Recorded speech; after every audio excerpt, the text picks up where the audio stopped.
ज्ञान का सुप्रकाशकत्व वादतोषित विश्वेशम धर्म मार्ग प्रवर्तकम वंदे श्री हरिहरानंदम करपात्रम जगद्गुरु।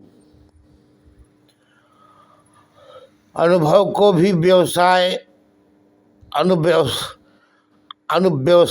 अनुव्यवसाय रूप दो प्रकार का मानकर अनुभव विषय का अनुभव का समर्थन नैयायिक आदि मानते हैं, अनुभव विषय का अनुभव का। परंतु यदि अनुभव विषय का अनुभव माना जाएगा तो अनवस्था प्रसंग होगा।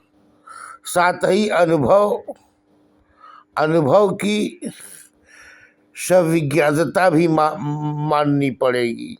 परंतु अनुभव की विद्यमानता में अनुभव का अज्ञान अनुभूत नहीं होता। इसलिए ज्ञान होने पर हमें ज्ञान है या नहीं है ऐसा संशय नहीं होता। जैसे रूपादि घटादि का चाक्षुषत्व सिद्ध करता हुआ अपना भी चाक्षुषत्व सिद्ध करता, इस तरह देवदत्त को होने वाले ज्ञान जगदत्त के प्रति नहीं प्रकाशित है। अनुमान के द्वारा अन्य का ज्ञान जाना जाता है, अपने को भी अतीत ज्ञान के स्मरण से ही बोध होता है। अतः ज्ञान स्वप्रकाश है, अनुभूति अनुभाव्य होगी तो उसमें अनुभूतित्व ही नहीं रहेगा, यह कहना भी ठीक नहीं। कारण स्वगत अतीत अनुभव एवं परगत अनुभव अनुभाव्य होते ही है। फिर उनमें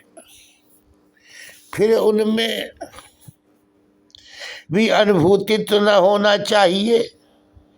जो वस्तु पूर्व काल में रही हो अब न हो वही अतीत कही जा सकती है। अनुभव का विषय संबंध प्रसर अतीत है, इसलिए अनुभव में अतीतता का उपचार होता है। यह कथन भी असंगत ही है, क्योंकि यदि प्रदीप एवं प्रभा के तुल्य ज्ञान में दो अंश हो तभी यह उपपत्ति हो सकती है। अंतःकरण नित्य द्रव्य ज्ञानात्मक है, उसका विषय के साथ संबंध ही प्रसार है।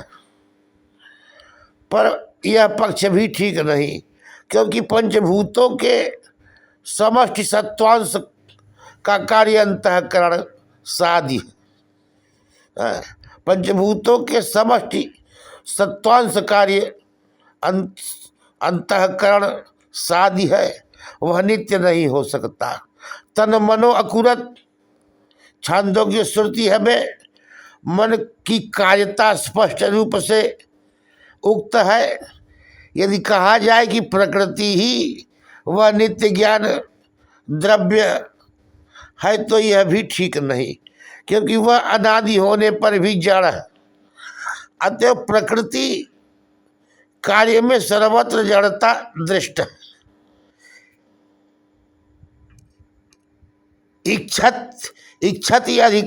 इच्छति अधिकरण में भी उसकी जड़ता सिद्ध हुई है।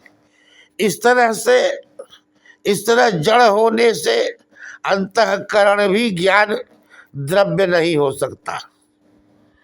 यदि प्रकृति या अंतःकरण नित्य ज्ञान है तब तो सत्यम ज्ञानम अनंतम ब्रह्म इस श्रुति के अनुसार ब्रह्म लक्षणा प्रकृति या अंतःकरण में अतिव्याप्ति होगी।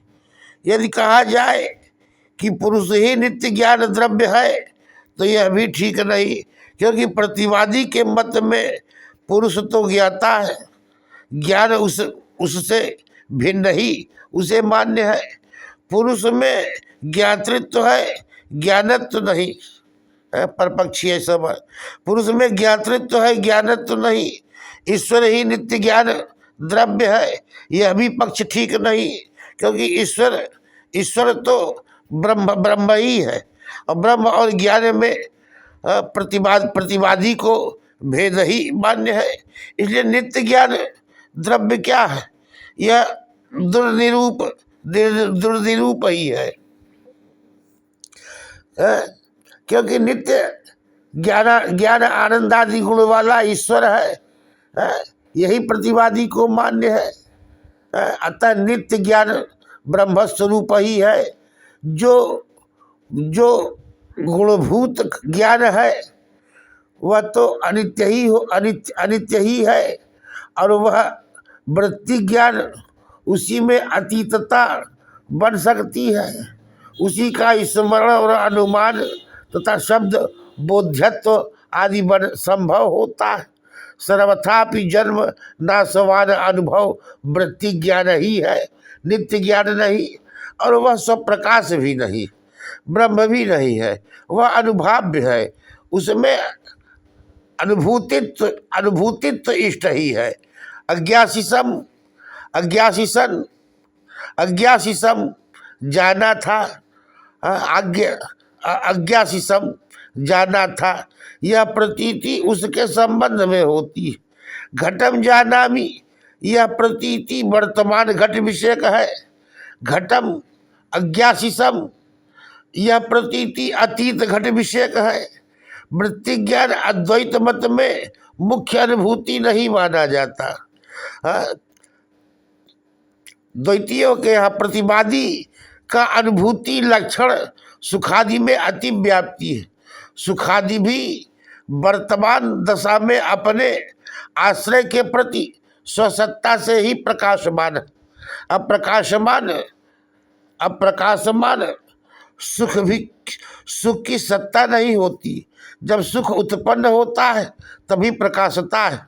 सुखाकार अंतःकरण वृत्ति से सुख का प्रकाश होता है, परंतु यह ठीक नहीं, क्योंकि सुखरूप अंतःकरण परिणाम ही तो है, परिणाम ही तो सुख है। क्योंकि सुखरूप अंतःकरण परिणाम ही तो सुख है। कहा जाता है कि अंतःकरण दो प्रकार की वृत्ति होती है, कोई काम क्रोध आदि रूप और कोई तद ज्ञान रूपा। अतः अंतःकरण के सुखरूप परिणाम के साथ तदाकार वृत्ति भी उत्पन्न होती है।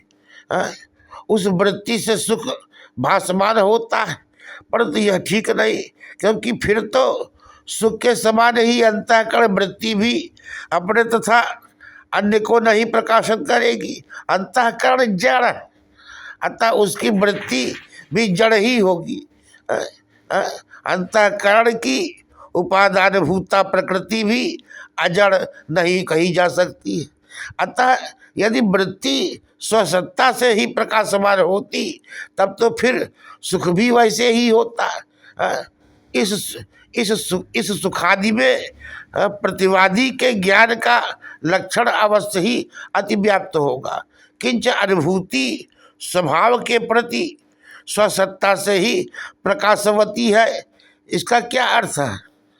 क्या यह कि अनुभूति स्वाश्रय के प्रति स्वसत्ता से ही अपने को प्रकाशित करती?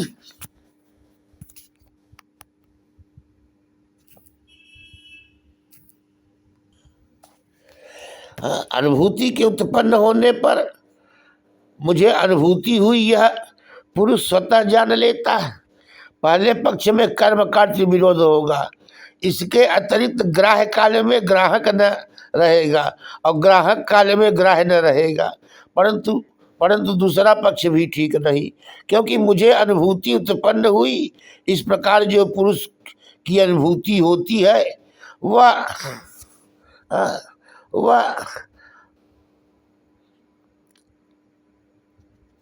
मुझे अनुभूति होती है वह प्रथम द्वितीय पक्ष में आत्माश्रय होगा।